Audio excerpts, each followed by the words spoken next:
Dollar की नींव हिली। इंडिया की खामोश गोल्ड चाल से ग्लोबल पावर गेम पलटा। आज दुनिया की सबसे ताकतवर करेंसी मानी जाने वाली डॉलर को लेकर एक बड़ा सवाल खड़ा हो रहा है। क्या डॉलर की पकड़ अब पहले जैसी मजबूत नहीं रही? और अगर ऐसा है तो इसके पीछे कोई युद्ध नहीं, कोई धमकी नहीं, बल्कि भारत की एक बेहद खामोश लेकिन असरदार आर्थिक चाल है। बिना किसी शोर के, बिना किसी बड़े ऐलान के भारत ने ऐसा कदम उठाया है जिसने वैश्विक आर्थिक शक्ति संतुलन को नए सिरे से सोचने पर मजबूर कर दिया है। आज हम समझेंगे कि भारत की गोल्ड रिजर्व रणनीति क्या है और ये कैसे धीरे धीरे पूरी दुनिया के फाइनेंशियल गेम को बदल रही है। दूसरे विश्व युद्ध के बाद दुनिया ने एक नया सिस्टम अपनाया। अमेरिकी डॉलर को ग्लोबल करेंसी बना दिया गया। तेल खरीदना हो, अंतर्राष्ट्रीय व्यापार करना हो या देशों को अपने रिजर्व रखने हो, सब कुछ डॉलर में। इस सिस्टम से अमेरिका को सबसे बड़ा फायदा हुआ। वो जब चाहे डॉलर छाप सकता था क्योंकि पूरी दुनिया को डॉलर चाहिए था। यही बना डॉलर का दबदबा, जिसे डॉलर डोमिनेंस कहा गया। लेकिन इतिहास गवाह है, कोई भी दबदबा हमेशा के लिए नहीं रहता। अब बात करते हैं सोने की। डॉलर कागज है, उसकी वैल्यू भरोसे पर टिकी होती है। लेकिन सोना, सोना किसी देश का नहीं होता, किसी सरकार की पॉलिसी से कंट्रोल नहीं होता। युद्ध हो, मंदी हो या करेंसी क्रैश, सोना हर हाल में अपनी कीमत बनाए रखता है। यही वजह है कि दुनिया के सेंट्रल बैंक एक बार फिर सोने की तरफ लौट रहे हैं। अब आते हैं भारत की खामोश चाल पर। पिछले कुछ वर्षों में भारत ने अपने विदेशी मुद्रा भंडार की संरचना में बड़ा बदलाव किया है। डॉलर आधारित एसेट्स पर निर्भरता धीरे धीरे कम की गई और सोने की हिस्सेदारी लगातार बढ़ाई गई।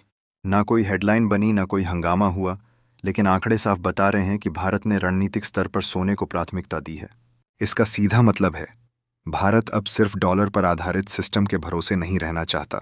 यह फैसला भावनात्मक नहीं है, यह पूरी तरह सोचा समझा कदम है। दुनिया आज एक अनिश्चित दौर से गुजर रही है। सैंक्शन बढ़ रहे हैं। करेंसी वॉर अब भविष्य की नहीं, वर्तमान की सच्चाई बन चुकी है। ऐसे में किसी एक करेंसी पर ज्यादा निर्भर रहना जोखिम भरा हो सकता है। सोना एक ऐसा एसेट है जिस पर न तो सैंक्शन का असर होता है, न ही किसी देश की पॉलिसी का। यही कारण है कि भारत अपनी बैलेंस शीट को ज्यादा मजबूत और आत्मनिर्भर बना रहा है।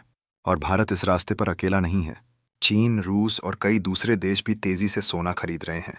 इस ट्रेंड को कहा जा रहा है डी डॉलराइजेशन। इसका मतलब ये नहीं कि डॉलर खत्म हो रहा है, बल्कि इसका मतलब है कि डॉलर की एकतरफा बादशाहत अब चुनौती के दौर में है। जब किसी सिस्टम की मोनोपोली टूटती है तो ताकत का बंटवारा शुरू होता है। सोना सिर्फ एक निवेश नहीं है, यह एक जियोपॉलिटिकल ताकत भी है, बिना हथियार उठाए। अगर भविष्य में कभी ग्लोबल पेमेंट सिस्टम डगमगाता है या डॉलर को सैंक्शन के हथियार की तरह इस्तेमाल किया जाता है, तो जिन देशों के पास सोने का मजबूत भंडार होगा वो ज्यादा सुरक्षित होंगे। भारत इस खेल को समझ चुका है। यह एक ऐसा आर्थिक युद्ध है जिसमें गोलियां नहीं चलती, लेकिन असर पीढ़ियों तक रहता है। अब सवाल ये नहीं है कि डॉलर खत्म होगा या नहीं, असल सवाल ये है कि क्या डॉलर अकेला राजा बना रहेगा। भारत का संकेत साफ है, भविष्य एक मल्टीपोलर दुनिया का होगा, जहां ताकत सिर्फ एक करेंसी या एक देश के हाथ में नहीं होगी। भारत की यह चाल शोर नहीं मचाती, लेकिन इसका असर बहुत दूर तक जाता है। सोना खामोश रहता है, लेकिन इतिहास लिखता है।